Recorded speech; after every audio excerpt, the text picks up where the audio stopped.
Hi, I'm Jamie, and welcome to Hear Training, Becoming a Better Listener. Love that you are here. We're going to talk about listening. Listening has so many forms. We can be informational listeners, right? When we're listening for information, we're wanting to learn something. We can be critical listeners when we want to evaluate or analyze something. We can also be therapeutic and empathic listeners or empathetic listeners when we're listening for understanding and emotion. It doesn't really matter what kind of listening that we're doing. Listening is tough. It's hard work. It requires of us a great deal of energy, and it requires us to be focused and to really pay attention to the other person involved. And that means that it can be draining at times, both mentally and emotionally. It also means that it's easier to pay attention when we have fewer distractions and when we're listening to something that we really want to listen to, like our favorite music instead of a lecture. It's also easier to listen when we can hear well. This is where I wanted to share a little bit of my story with you. It's not possible for you to really know in this particular format, but I'm hard of hearing. I'm completely deaf in my left ear, have been since birth, and I have a significant loss in my right ear. Most people don't know that by talking to me because I can hear, especially when there are a few distractions. Put me in a really noisy restaurant, that's another thing. I also rely on lip reading a lot to be able to understand and distinguish what someone is saying. So you can imagine that it's easier when I'm communicating with somebody in person or when I can see them on camera. Much more difficult when I'm talking on the telephone or when I can't see the person as they are speaking to me. So being able to hear is important. Well, when I was younger, in my teens, I had a wonderful opportunity to study voice. I always wanted to be a singer. Now, you would think, well, wait a minute, being deaf, being a singer, maybe they don't go hand in hand. But again, I do have some hearing ability. Well, I found a voice instructor who said, you know what you need? You need ear training to train your brain how to hear.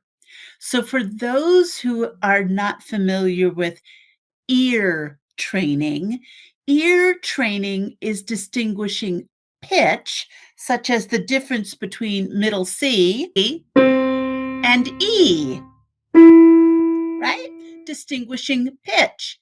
It's also about hearing the interval, which is a third,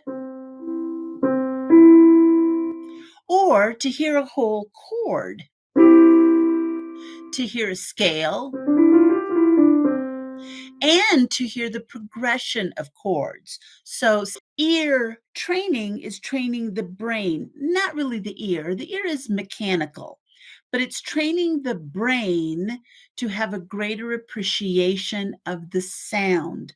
And I love the way earmaster.com put it. They say that the purpose of ear training is building a bridge between the language of music and the sounds that are designated by that language. The more we train our ear to recognize this connection, the better we get at playing music because we learn to understand what we play and to anticipate musical structures. Well, the more I thought about it, the more I realized, wait a minute, that idea applies to listening, to human communication, because the more we train our brain to distinguish the language, verbal and nonverbal, the better we get at being able to understand the structure and to be able to understand the other person and ourselves. So, throughout my years of teaching communication and training others how to communicate better, I have relied on a method I call HEAR training. Here you go. HEAR, HEAR training. The H stands for here, meaning being in the present, being in the here and the now. So let's do that. Let's go ahead and just take a couple breaths just to settle into the moment and let go of where we were a few moments ago and be here. So breathe in, hold it for a moment, breathe out. Settle into the here. Do that again. Breathe in, hold it for a moment, breathe out. That simple action helps you be more mindful and helps you settle in to the here and the now. The E in here stands for empathy. This means distinguishing yourself from the other person and listening from their perspective. This is like, again, learning to distinguish the pitches, right? The difference between C and E.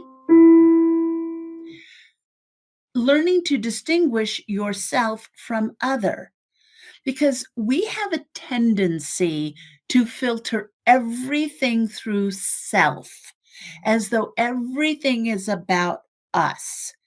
We listen and tune in, if you will, with our own vibration. But you know what? The world isn't monotone at all. There are so many different people, thoughts, perspectives out there.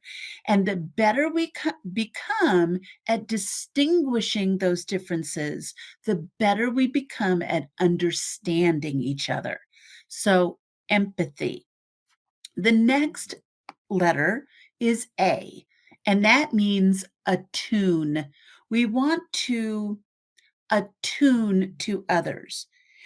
You've probably been in a conversation with somebody or heard something in thought or said that really struck a chord, right? Meaning that something resonated with you both mentally and emotionally, cognitively, emotionally. Communication is like that. It has both cognitive and emotional aspects. I think of human communication as a symphony. If you were to go and listen to an orchestra and you decided that all you were going to do was listen to one instrument, just the violin, you're going to tune out everything else and only listen to the violin, you might have an okay experience, but what you'd be doing is depriving yourself of the beautiful complexity of the whole piece. So, the better you are at being able to tune in, attune to the whole, the better you are to appreciate more. And so, by tuning in communicatively, what I mean is tuning in to the verbal and the nonverbal. When we're listening to music, it is the silence between the notes that makes as much a difference to the piece as the notes itself. When we're listening to someone else, it's also the silence between what they say that makes a difference. We have to tune in to the whole experience. So, what I'd like you to do when you think about tuning in, attuning, is I want you to think about the big picture, right? Remember, listening isn't just the words, it's the whole symphony, okay? R stands for respond. More likely than not, you have been in a conversation with someone, and at some point, because maybe they weren't looking at you or giving you any physical indication that they were listening, you may have felt that they weren't listening. You may have even said to them, "Are you listening to me?" To be a better listener, we need to show the other person courtesy and respect. We need to show them the kindness of a response. That can be as simple as nodding our head to let them know that we're listening, or it could also be paraphrasing back to them what we've heard them say so that we're sure we're hearing them and understanding clearly. Now, this also applies, this skill in listening, this being able to respond, applies even when we are not speaking to one another. So think about it. Right now, I'm sort of relying on your responses in chat to let me know that you're listening.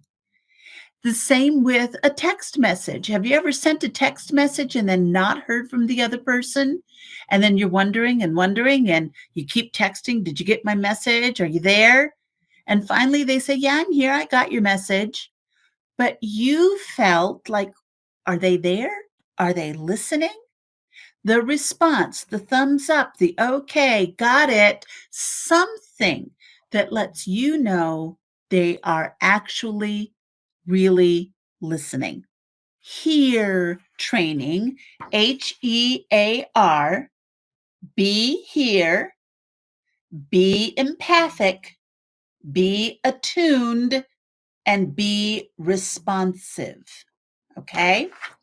HEAR. Another aspect of ear training is that it always begins in silence. Imagine trying to learn to distinguish pitch or chord if there's a cacophony of sounds going on. It'd be very difficult to do.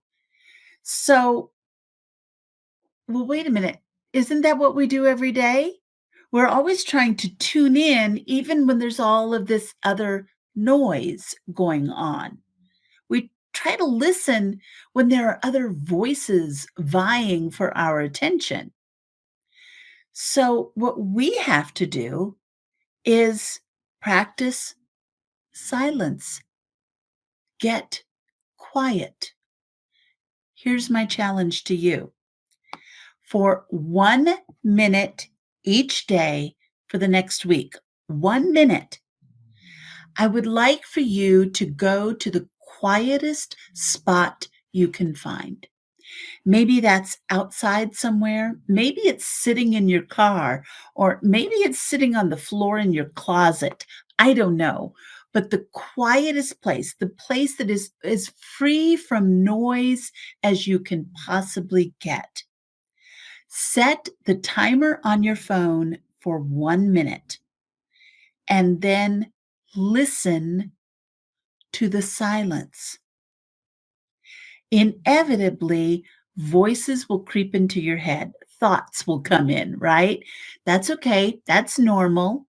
Do your best to just gently let them float on by. Don't pay attention to them. Just let them go. It's just 1 minute. And bring your focus back to the silence. The more you can do that, the more you can listen to the quiet, the better you become then at being able to train your brain to listen to other people when they're talking to you and to be able to tune in to them because you've started with silence. 1 minute a day. Believe me, 1 minute can be a challenge, but you can do it. I know you can. if you liked today's session and you would like to learn more about improving communication, go ahead and hit that subscribe button. I also invite you to sign up for the Humankind Communication course. I will put the link in the description below. This course is designed to help you find more joy and more success in all areas of your life by being fully human and communicating with mindfulness, intention, invitation, and kindness. All right, y'all. That's all I've got for you today. Go forth, create for yourselves an absolutely marvelous remainder of the day. Thank you for being here. Bye, y'all.